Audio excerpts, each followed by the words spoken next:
ఇక ప్రధానాంశాలు మరోసారి.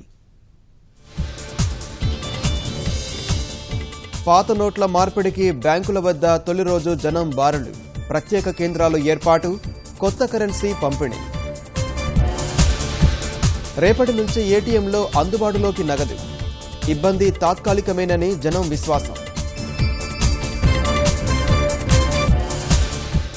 చిన్న మొత్తాల్లో డిపాజిట్ చేసిన వారు భయపడాల్సిన పని లేదు.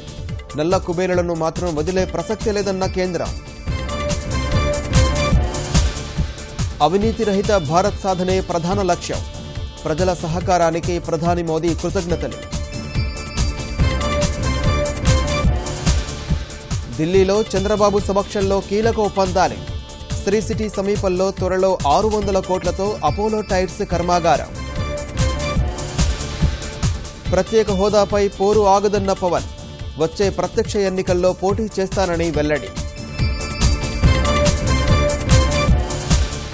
టాటా గ్రూప్ మిస్త్రీకి మధ్య ముదురుతున్న వివాదం. టీసీఎస్ చైర్మన్ పదవి నుంచి తొలగింపు.